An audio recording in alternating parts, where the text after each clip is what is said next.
Darth'sWarmingEve by Follow Focus. Chapter 1. 'Twas the midmost of winter, and into the town was a place where laughter and cheer could be found. Ponies roamed through the streets with smiles on their faces, seeing bakeries, toys, and other neat places. They dashed store to store as quick as could be, in search of some gifts to put under the tree. They bought toys for their kids, such as frisbees and jump ropes, slinkies and robots, as well as bath soaps. Mayor looked around at the ponies and smirked, thanking Celestia that this was how the economy worked. Buyers went off on their spending. The markets were storming, but there was still much to prepare for this year's Hearth's warming.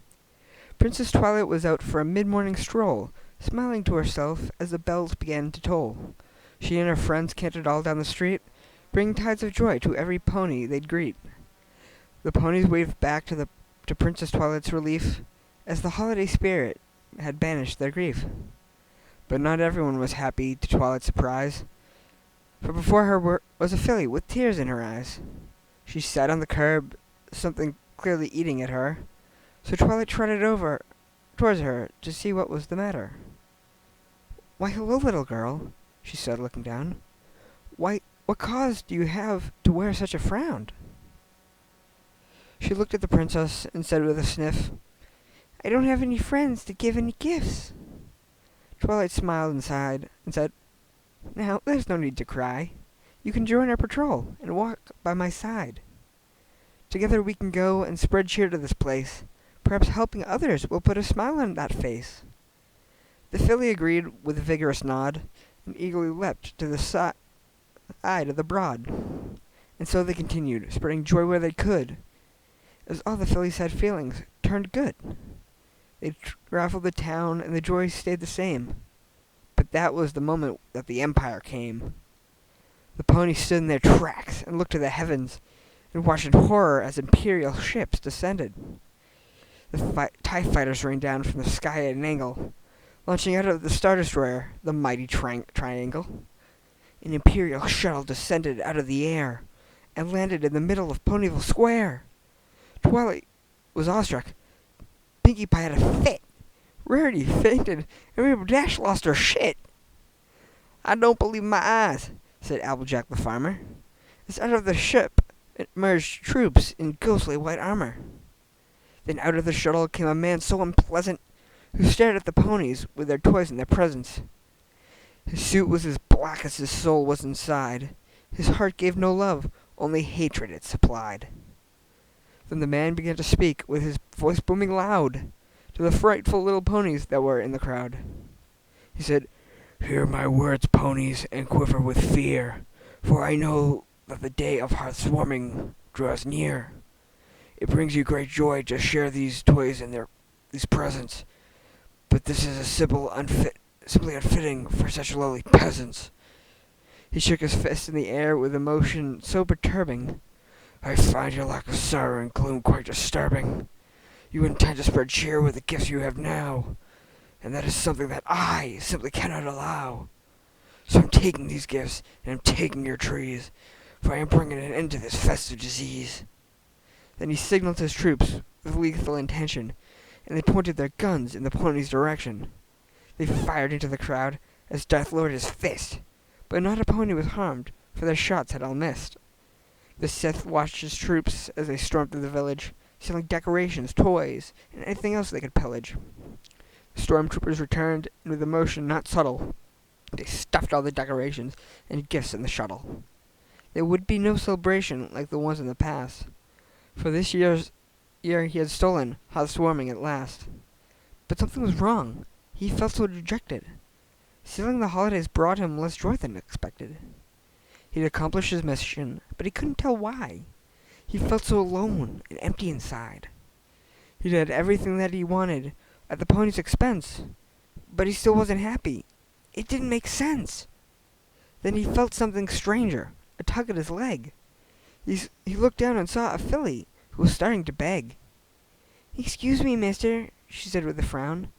"Why have you stolen the gifts from every pony in town?" He stared at the girl, then said to himself, "I am claiming these toys and these gifts for myself." The little girl heard him and became quite confused.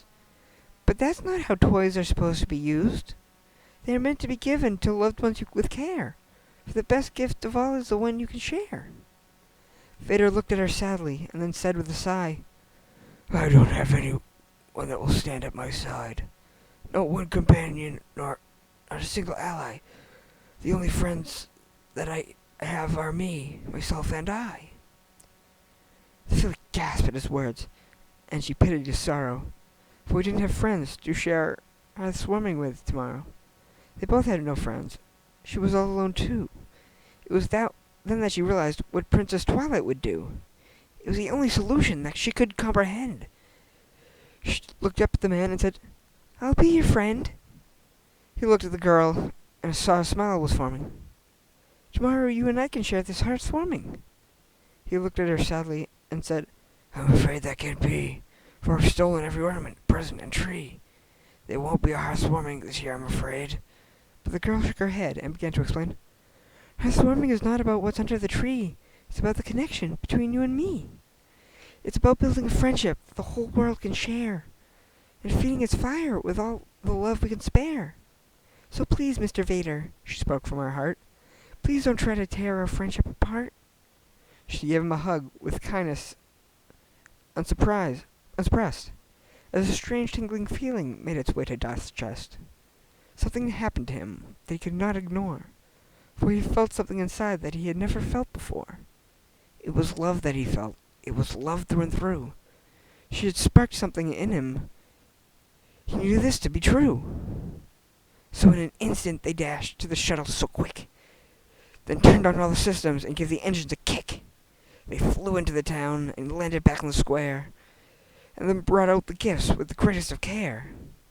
He returned every gift to the ponies with glee, then he pulled out the ornaments, then lastly the tree. Some faces were puzzled, and others were stony, as he spoke to the crowd. Gather round, every pony.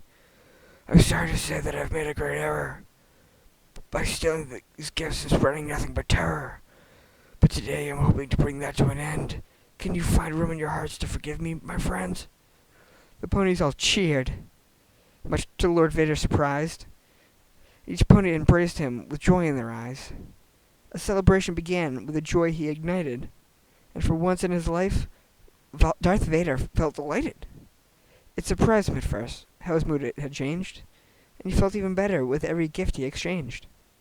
The last pony he greeted that day was the filly, and he knelt down beside her with an expression so silly. He said, I can never repay you enough for this favor, but here is it. My gift to you is your very own lightsaber.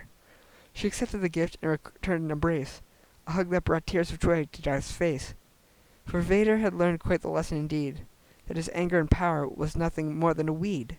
The key to happiness, he had learned this day, was to love all your neighbors in the old pony way. Well, that was a pretty good little poem, a story. Sorry for if I switched voices, and yes, I know I used the wrong voice for Darth Vader.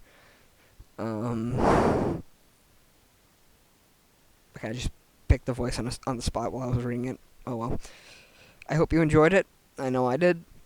And Merry Christmas, and Happy Hearth swarming, everybody.